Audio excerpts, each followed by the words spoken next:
Betul Pak Sia. Assalamualaikum warahmatullahi wabarakatuh. Waalaikumsalam warahmatullahi wabarakatuh. Ya, selamat pagi. Apa kabar kalian? Pagi, Pak. Pagi, Pak. Baik, Pak, sehat. Belum sarapan, Pak. Sehat semuanya. Ya, wajib bersyukur ya, Pak. Sudah diberikan kesehatan hingga kita bisa berjumpa lagi pada kesempatan pada pagi hari ini ya. Baik, hari ini ya, kita akan belajar tentang mendiagnosis kerusakan analog brake system ya. Ini adalah materi lanjutan dari materi yang sudah kalian pelajari dulu di kelas 11 ya. Kemudian sebelum kita mulai kegiatan pada pagi hari ini ya, alangkah baiknya mari kita awal dengan berdoa ya. Monggo ketua kelas mungkin bisa memimpin untuk berdoa teman-temannya. Silakan. Pak Siap. Monggo teman-teman, sebelum memulai kegiatan pembelajaran pada hari ini, marilah kita berdoa menurut agama dan kepercayaan masing-masing. Doa mulai.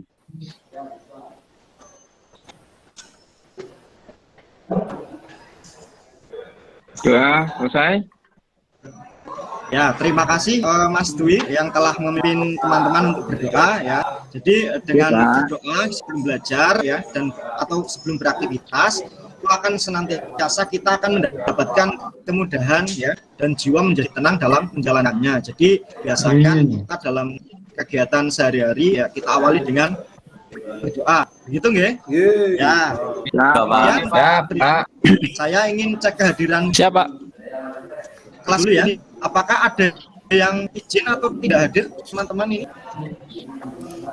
Masuk semua Pak. Ini Pak. Enggak ya, alhamdulillah. Berarti kita dalam nihil Pak, nihil. Kita masih diberikan kesehatan Pak. Subhanahu wa taala. Ya baik, terima kasih. Ya, kita lanjutkan ya. Ya.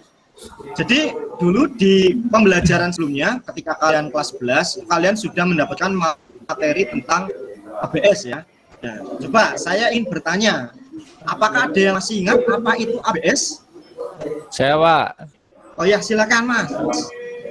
Ya Pak, kalau setahu saya ABS itu kan sistem tambahan ya Pak. Jadi pengembangan dari rem konvensional Pak. Nah pada intinya itu ABS itu rem yang anti mengunci Pak. Jadi kalau kita menggunakan kendaraan bermotor, baik itu sepeda motor maupun mobil, kalau kita melakukan pengereman mendadak itu lebih aman Pak. Jadi tidak tergelincir lah Pak dalam artinya Pak. Mungkin itu Pak yang bisa saya sampaikan. Wah bagus sekali ini jawabannya. Brake system Pak. Dulu. Ya siap, mantap ya. Ya betul sekali ya tadi yang disampaikan bahwasanya ABS itu adalah pengembangan dari sistem rem hidrolik ya. Kalau dulu kalian mungkin taunya rem hidrolik itu rem cakram ya. Ternyata sekarang sudah dikembangkan lebih canggih lagi yang namanya sistem ABS ya, untuk mencegah agar roda itu tidak terkunci saat apa? Saat kendaraan itu dilakukan pengereman secara mendadak Pak. Ya. Baik, ya berarti tandanya kalian masih ingat ini sekali ya. Ya, kita lanjutkan kembali ya. Nah, jadi pada materi hari ini ya nanti kita akan membahas mendiagnosis ya kerusakan anti-lock brake system ya. Ini kompetensi dasar yang akan kalian kuasai ya. Ini ada dua ya, tentunya nanti ada kompetensi dasar pengetahuan dan kompetensi dasar keterampilan ya. Nah untuk KD pengetahuan ini ada KD mendiagnosis kerusakan anti-lock brake system ya, dimana indikator pencapaian kompetensinya nanti kalian diharapkan apa ya, dapat menerapkan prosedur pemeliharaan dan pemeriksaan anti-lock brake system, kemudian menganalisis kerusakan dan memutuskan langkah perbaikan. Kemudian untuk KD 4.2-nya ya, ini nanti kalian kita lakukan di pertemuan berikutnya ya. Ini nanti kita akan praktek untuk memeriksa kerusakan, memperbaiki ya dan menguji hasil perbaikan pada sistem rem ABS. Gitu ya. Baik, berikutnya ini adalah tujuan pembelajaran kita hari ini ya. Jadi melalui diskusi kelompok dan bimbingan guru serta penggalian informasi bahan belajar pada website ya, peserta didik dapat menerapkan prosedur pemeliharaan dan pemeriksaan anti-lock brake system sesuai dengan SOP ya dengan cermat dan teliti. Kemudian peserta didik dapat menganalisis kerusakan pada anti-lock brake system ya berdasarkan gejala yang muncul secara tepat. Kemudian yang terakhir ya, peserta didik dapat memutuskan langkah perbaikan secara cermat berdasarkan hasil analisis kerusakan anti-lock brake system. Itu ya anak-anak. Siapa? Jadi, ya, sebelum kita masuk ke teknik penilaian ya, kita biar semangat dulu ya. Kita yel-yel dulu, oke? Siap. Jadi nanti kalau Pak Guru serukan SMK ya, kalian jawab bisa SMK hebat. Kemudian yang terakhir SMK bisa hebat, gitu ya? Siap, setuju? Siap. Siap, setuju Pak. Setuju. Bisa. Hebat. SMK Bisa. Hebat. Sekali menurutnya kalian pada hari ini ya. Jadi semangat itu perlu sekali ya kita tanamkan dalam diri kita, karena ketika kita semangat, kita akan termotivasi untuk melakukan berbagai macam hal ya. Jadi itu nanti akan mendorong kita untuk melakukan setiap kegiatan itu dengan senang. Kalau kita senang, tentunya kita akan akan mudah dalam menjalani kegiatan kita sehari-hari. Jadi kita lanjutkan ya. Ini untuk nanti ya, ada teknik penilaian yang akan Bapak gunakan ya. Ini ada 4 di sini, ada penilaian sikap, penilaian pengetahuan, penilaian kinerja dan presentasi ya. Nanti untuk sikap ya, nanti Bapak akan memantau kalian ya. Nanti kalian akan mengikuti kegiatan diskusi ya bersama kelompok yang nanti akan Bapak pantau terkait dengan kerjasama, komunikasi, keaktifan, dan menghargai antar sesama. Kemudian untuk pengetahuan nanti sudah Bapak sediakan ya 10 soal pilihan ganda nanti menggunakan word wall ya. Kemudian untuk kinerja, nah ini kinerja besok kita lakukan ya di pertemuan selanjutnya. Kemudian untuk presentasi nanti silakan kalian Bapak amati ya untuk memaparkan hasil diskusi kelompoknya ya, gitu ya. Siapa? Ya, Pak. Baik, sebelum kita lanjutkan ya, Bapak akan bagi dulu kelompok kelas ini menjadi 2 kelompok agar nanti kita dalam berdiskusi itu lebih mudah ya. Kelompok pertama ini ada Mas Jian, Mas Nugroho, Mas Ihsan, dan Mas Dwi dan Mas Kurnia. Kemudian kelompok 2 Mas Teguh, Mas Aziz, Mas Tri ya, Dikit, dan Mas Agus Riono. Baik. Oke, Pak. Ini ditanyakan dulu. Siap, Pak. Siap. Ya. Baik, kita lanjutkan pembelajaran kita. Ya, jadi langkah pertama kita orientasi pada masalah terlebih dahulu ya. Saya ingin mereview kembali sedikit ya tentang materi ABS yang dulu pernah kalian pelajari ya. Nah, ini khusus terkait dengan konstruksi dan komponen rem ABS ya. Mungkin ini sudah familiar ya dengan materi-materi ini ya.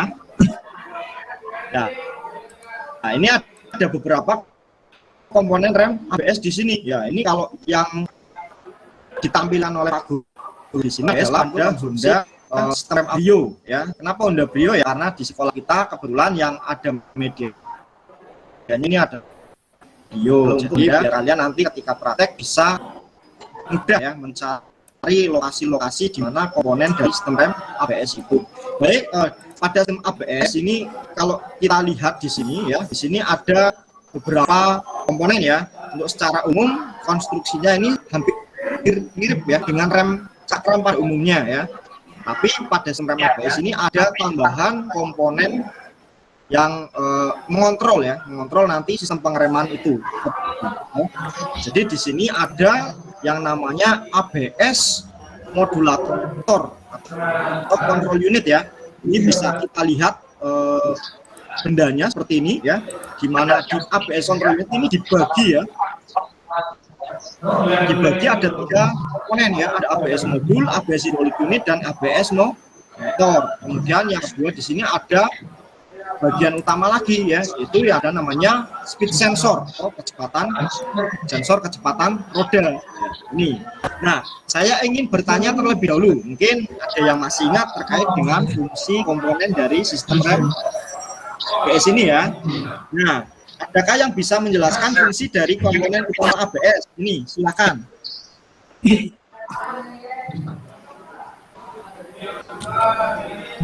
Saya Pak. Ya, silakan Mas. Ya itu untuk ABS hydraulic unit Pak. Itu fungsinya kalau saya tidak lupa itu untuk mengatur tekanan minyak rem di setiap roda Pak.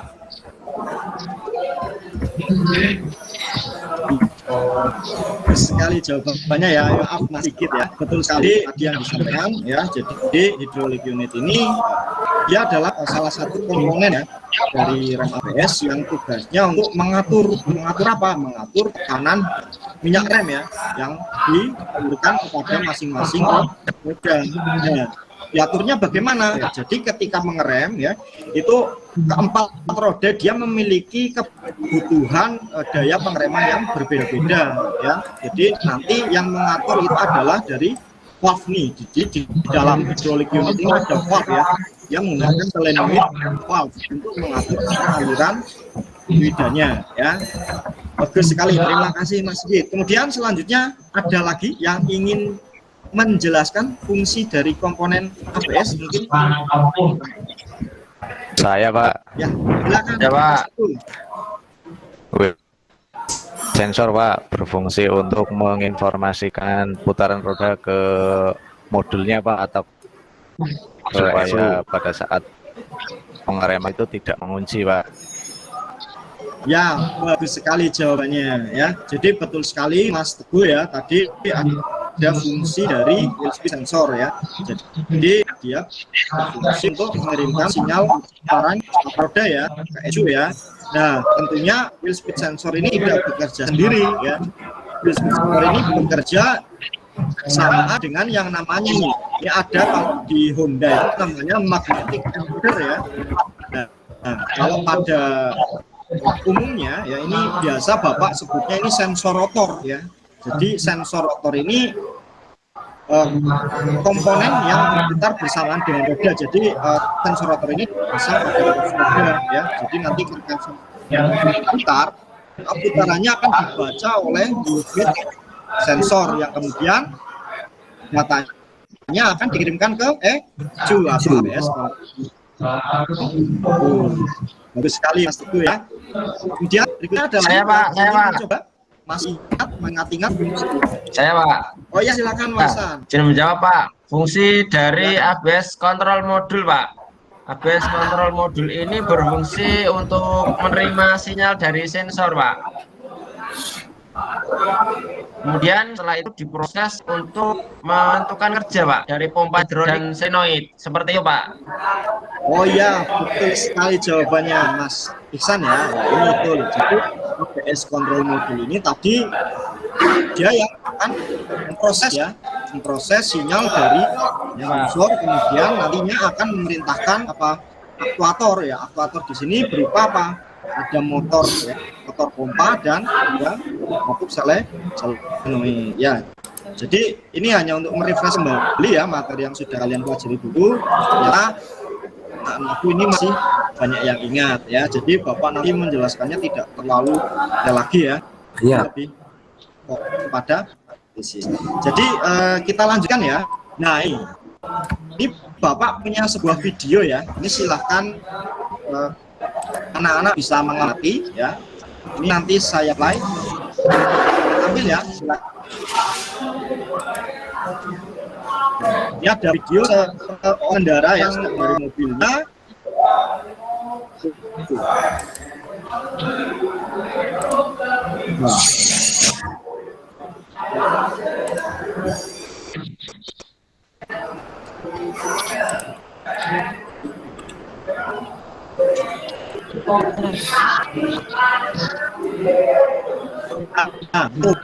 Dari video yang tadi Bapak sampaikan, kira-kira apa yang terjadi? Yang bisa menjelaskan?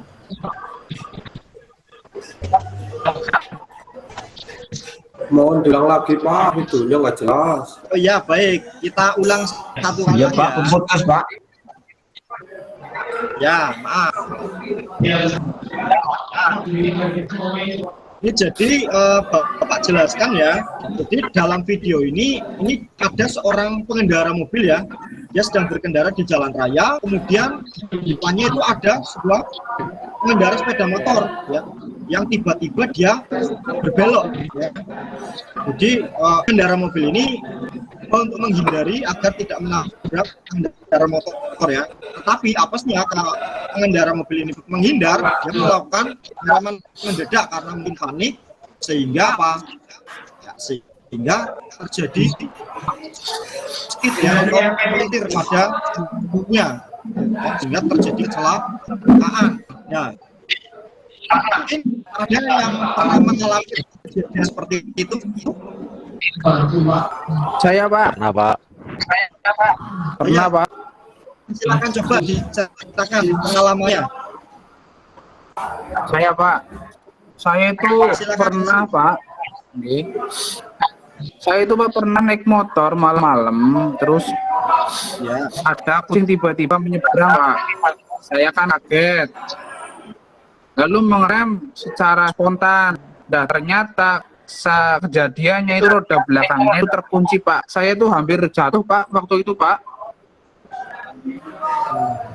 Kunci ya roda belakangnya, tapi tidak sampai jatuh ya Mas. Nah, ya, Iya, tapi kan hampir jatuh Pak. Kecepatannya tinggi Pak. Ya itulah karena di jalan raya itu kita tidak tahu ya apa yang akan terjadi di depan kita. Nah itu kalau sampai yang alami seperti Mas Aziz tadi itu sangat berbahaya sekali ya. Jadi ketika berkendara apalagi dalam keadaan kecepatan tinggi ya, tiba-tiba ada orang lewat, mungkin tadi ada kucing lewat ya, kita kaget ya, kita ngerem secara refleks ya, spontan.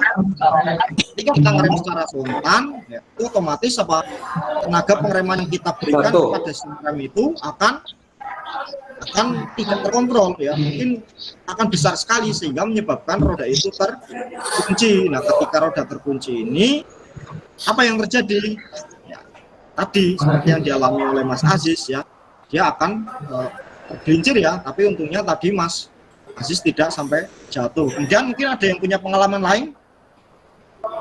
Saya Pak. Ya silakan Mas Dian. Saya hampir sama Pak, sama Aziz Pak. Tapi saya di jalan yang menurun dan licin Pak. Itu saya kepleset Pak karena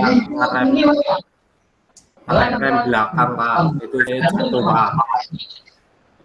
Oh jadi pernah jalannya licin Pak. Itu ya. Jadi ya, di jalannya gimana? Ya slip Pak, itu hujan gede di jalan yang menurun, terus saya ngerem mendadak Pak, itu karena jalannya curam sekali, terus saya jadi jatuh Pak. Oh iya, itu sangat bahaya sekali ya. Jadi ya tadi dari Mas Jian pengalamannya ketika lewat jalan yang licin kepleset ya, hingga terjatuh. Ya Pak, slip Pak. Ya, itunya slip Pak. Yang terjadi pada roda itu karena adanya apa kira-kira? Jadi roda terjadi slip itu karena gesekan antara permukaan jalan dan ban itu yang kecil ya. Kecil. Biasanya kalau di tempat licin itu kalau kita mengerem itu nanti roda akan cenderung lebih mudah untuk terkunci ya, karena gaya gesekan antara roda dan medan jalan itu yang kecil. Nah itu itulah pentingnya ya penggunaan rem ABS dalam kendaraan ya. Jadi penerapan ABS itu sangat bermanfaat sekali dalam keamanan kita untuk berkendara. Nah sekarang Bapak ingin bertanya, apa yang terjadi jika rem ABS-nya itu rusak ya? Kok ada masalah? Saya Pak, izin menjawab Pak. Silakan. Saya Pak.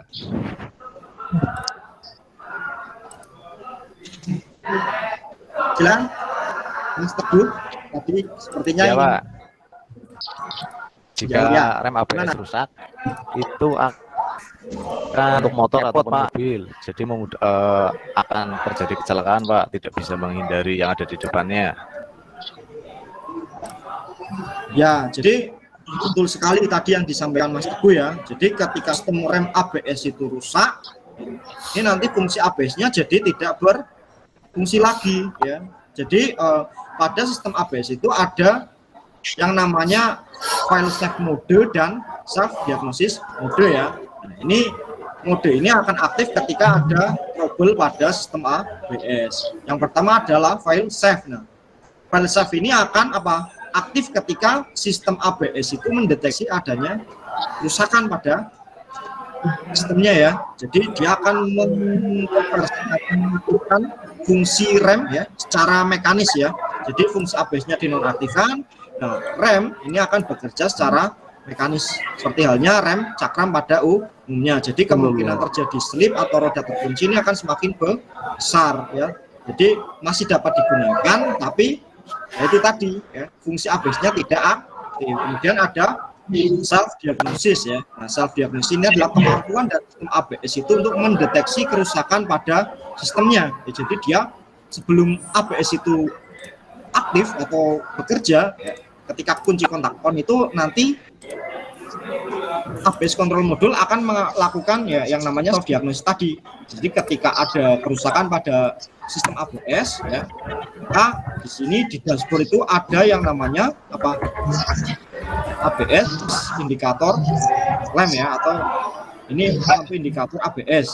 Dia bekerja bersamaan dengan lampu indikator rem ya. Ini jika ini kok menyala ya, biasanya umumnya lampu ini akan menyala ketika kunci kontak on, kemudian setelah 2 detik ya, itu nanti dia akan mati kalau pada kondisi normal. Tapi jika kunci kontak on terus kita tunggu kok masih menyala terus, nah ini menandakan ada salah ya, rem itu. Nah ini sekarang Bapak punya sebuah tayangan. Ini kalian silakan amati dulu ya.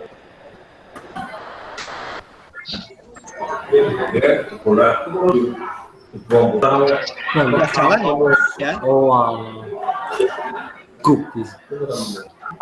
Ya. Jadi pada video ini ditampilkan sebuah mobil ya, ini Pak Honda ya. Ketika kunci kontak on antara lampu ABS dan lampu remnya ini menyala terus. Padahal normalnya ketika kunci kontak on kemudian 2 detik kemudian ya harus mati lagi ya. Nah, seperti itu. Kira-kira apa yang terjadi di sini?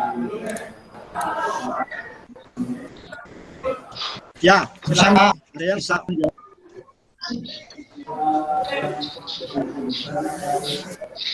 Saya Pak. Ya, penyebabnya itu karena adanya gangguan pada sistem ABS Pak.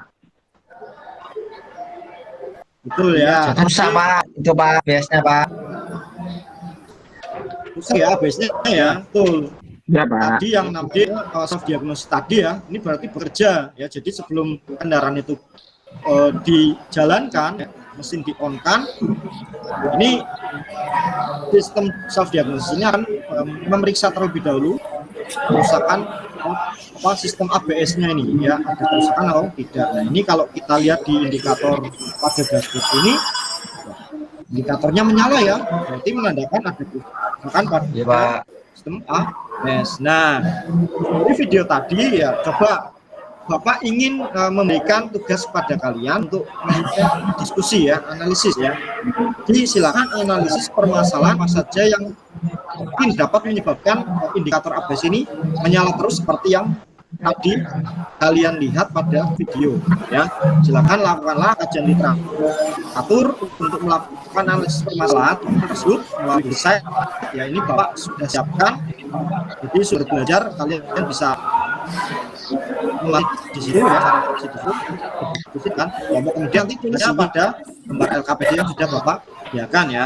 Nah silakan ini untuk memulai tugas kelompoknya, dan kalian bisa ya, belajar lagi. Silakan kalian diskusikan dengan kelompoknya, memeriksa masalah apa saja sih yang kiranya bisa menyebabkan lampu indikator arus itu menyala, ya. Mungkin ada pertanyaan dulu sebelum kita mulai diskusi? Ya, Pak. Tidak ada, silakan bisa Apa boleh, oh iya silakan. Pak, apakah boleh mencari dari sumber lain, Pak? Oh ya, Bapak sangat memperbolehkan ya, silakan. Jadi Bapak tidak membahas sumbernya, tapi dengan catatan apa? Yaitu carilah sumber valid ya.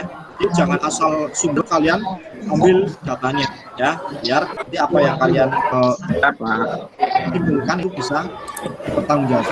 Ya, silakan bisa memulai pekerjaan kelompoknya ya. Ya, nanti untuk lembaga KPD sudah bawa upload di dan ajar tersebut. Silakan bisa kalian gunakan untuk mengisi ya. Silakan. Saya Bapak beri waktu 5 menit ya. Silakan. Siapa? Pak, siap. Saya kelompok ini Pak, diskusi ya Pak ya. Ya, silakan kalian berdiskusi. Nanti jika ada yang ingin ditanyakan, silakan jangan sungkan untuk bertanya ya pada Bapak. Nanti kita diskusikan. Yo, kelompok saya tadi ya diskusi. Ya, siap. Diskusi antar kelompoknya. Ayo, Pak, diskusi, Pak. Ya Pak, siap Aziz. Yo. Ini pemeriksaan kerja hidrolik, kontrol unit. Kita cari prosedurnya, pemeriksaannya seperti apa ya di internet. Kita browsing dulu. Ya, kelompoknya siapa tadi? Nah, gimana ya Pak? Mungkin Pak, nanti kelompok Nah, kita, Pak. Nanti kalau ada kesulitan, Tugas, silakan dikomunikasikan ya. Siapa? Kita satukan jadi bagus nanti tugasnya Pak, biar nilainya bagus Pak nanti Pak. Ya, oke. Siapa? Kita bagi tugas saja. Untuk hasil diskusinya kalian tuliskan kesimpulan dari diskusi kelompok kalian dan lembar LKPD yang sudah Bapak sediakan ya. Jadi setelah itu nanti perwakilan dari kelompok silakan untuk dapat mempresentasikan ya.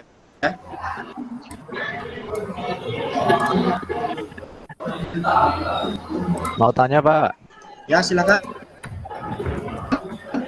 untuk mencari gangguan kerusakannya ini dibatasi atau senemunya kita Pak?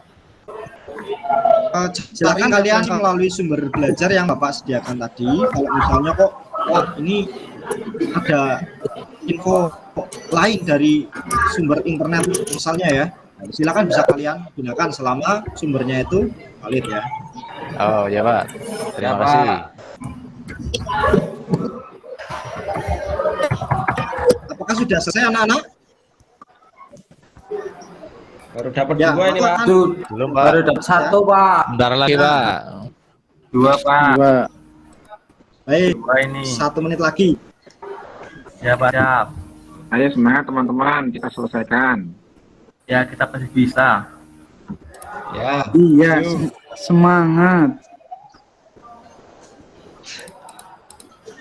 Ya, mungkin cukup ya diskusinya. Cukup, Pak. Ya, Alhamdulillah selesai Pak.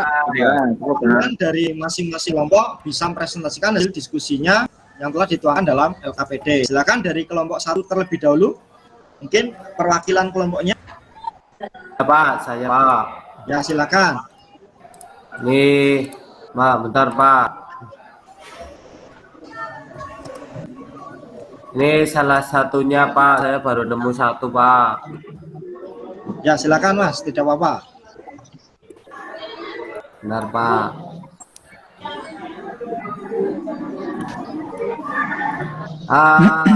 Ini rem tidak berjalan dengan baik, Pak, pada saat kita melakukan pengereman atau tidak melakukan adanya gerakan pada rem, itu tidak terjadi pengereman, Pak. Kemungkinan kerusakannya adalah motor pompa hidrolik tidak bekerja, Pak. Terus cara mengatasinya adalah mengecek komponen hidrolik unit untuk memastikan motornya masih betul atau rusak, Pak. Itu Pak, Ya. saya baru dapat satu Pak dari kelompok kami Pak. Ya, beri aplaus dulu untuk Mas Jian ya. Bagus sekali. Tadi sudah analisisnya, ya, tadi gejalanya rem tidak berdenyut ketika dilakukan reman ya. Padahal Ya, ketika Pak. rem ABS itu ya, ketika kita rem itu ada sedikit seperti denyutan ya di kaki Ya, kita Pak. terasa berdenyut karena Ya. kerja dari pompa ABS-nya itu ya. Baik. Langsung kontroversi Pak. Ya, anak-anakku, terima kasih. Bagus sekali tadi analisis yang sudah kalian lakukan ya. Tapi sudah banyak kalian temukan ya, diskusikan bersama kelompok tentang pemeriksaan dan gejala yang muncul pada sistem rem ABS. Kemudian untuk evaluasi ya, nanti silakan kalian kerjakan.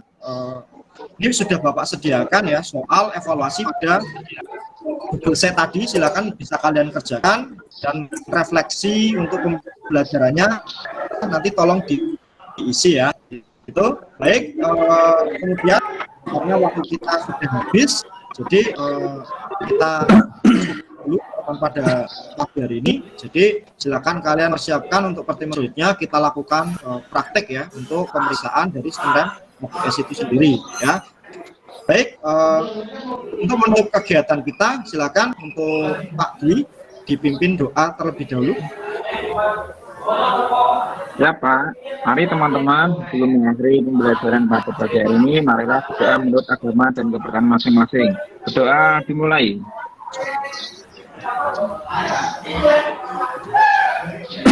Doa selesai. Ya, terima kasih teman-temanku telah bekerja sama untuk kegiatan belajar kita pada hari ini ya. Kita akhiri ya, selamat menjalankan ibadah ya. Ibadah karena kita belajar itu juga sebagian dari ibadah. Silakan nanti kalian melanjutkan pelajaran kita dari Bapak. Kurang lebihnya Bapak cukupkan terlebih dahulu. Kurang lebihnya maaf. Assalamualaikum warahmatullahi wabarakatuh.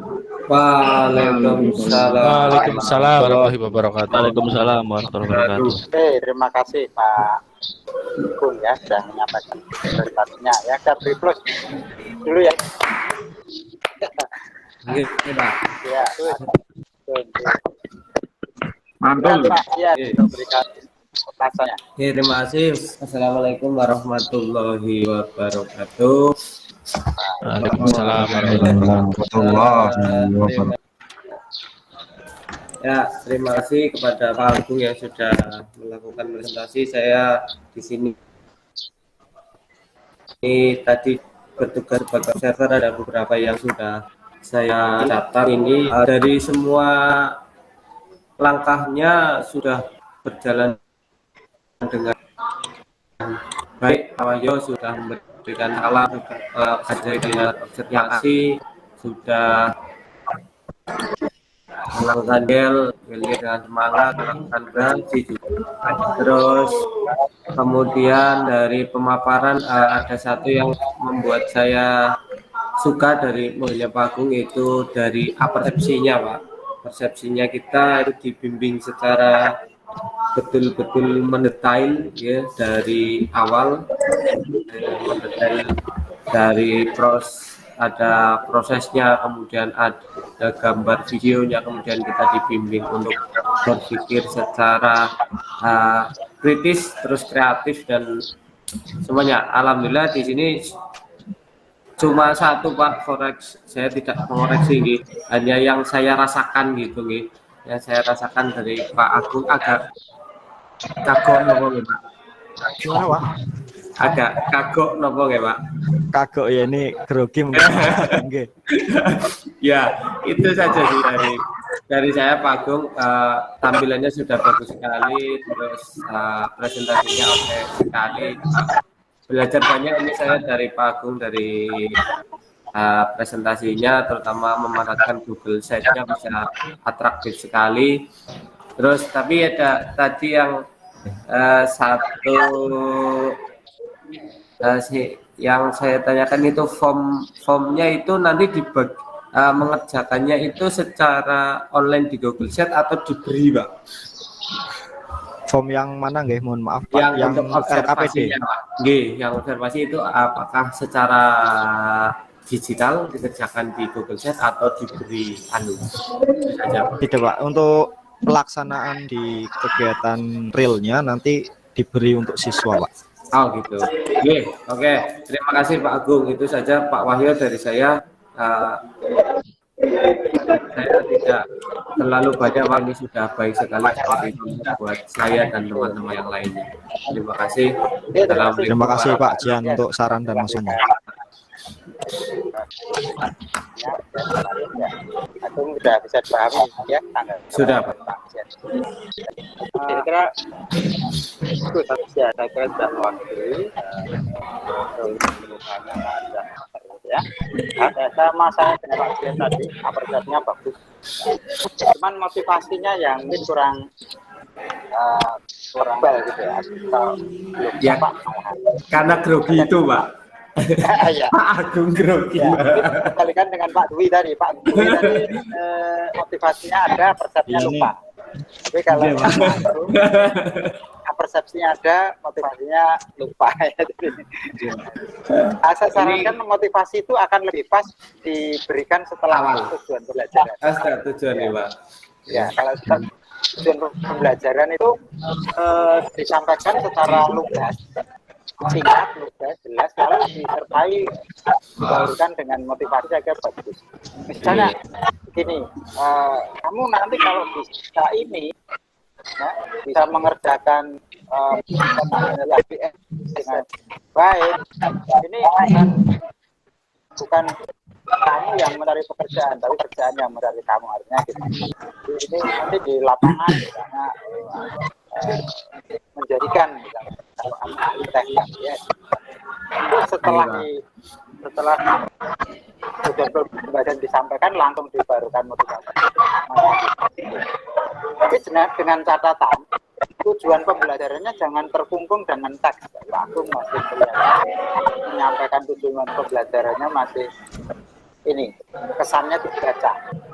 Saya sarankan menyampaikan tujuan pembelajaran itu persis pada saat Pak Agung tadi menyampaikan AD dan IPK itu bagus tadi. Jadi membahasakan sendiri.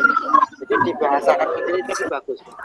Pak Agung menyampaikan AD dan IPK-nya tadi tidak terkungkung pada teks, itu bagus. Ya dibahasakan sendiri. Teks biarkan aja teks, jangan dibaca. Bagus disampaikan dengan bahasanya sendiri, tapi singkat. Itu bagus tadi. Saya apresiasi penyampaian AD-nya tadi, tapi pada saat tujuan pembelajaran disampaikan terlalu tekstual, jadi dibaca. Tidak perlu dibaca lengkap tujuan pembelajarannya. Biarkan saja itu habis CD-nya lengkap, tapi kita bahasakan sendiri. Ya. Bahwa belajar hari ini nanti kamu bisa ini gitu deh. Kalau perlu dibahasakan dengan seperti gayanya Pak Dudi tadi, dengan penekanan bahasa. Ya. Wes pokoknya kena iso iki pasti laris pasti dari kamu misalnya gitu ya. Jadi dibahasakan dengan penekanan bahasa Jawa. Itu mungkin itu akan gatok ya. Artinya gatok tahu ya. Teringat-ingat selalu. Apa dengan menyampaikan tujuan pembelajaran dengan penekanan sedikit bahasa ibu dan dibahasakan sendiri, jangan terlalu ABCD-nya baca semua.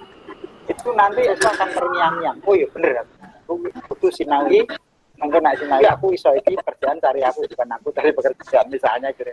Kalau dibahasakan lugas gitu ya, dan pelajaran kalau bisa dibahasakan dengan bahasa lugas, dijauhi dengan bahasa ibu sedikit gitu, biar nyantol di siswa. Itu bagus, akan memfokuskan siswa nanti daripada itu khusus untuk mempelajari ABS.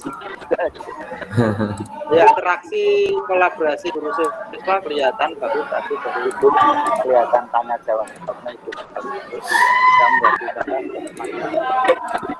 menurutnya refleksinya oke, sudah lengkap tadi dengan memainkannya dari termasuk semua harusnya juga sudah kelihatan. Saya kira bagus ini bisa menjadi contoh ya teman-teman yang lain. Terima kasih Pak Soayo.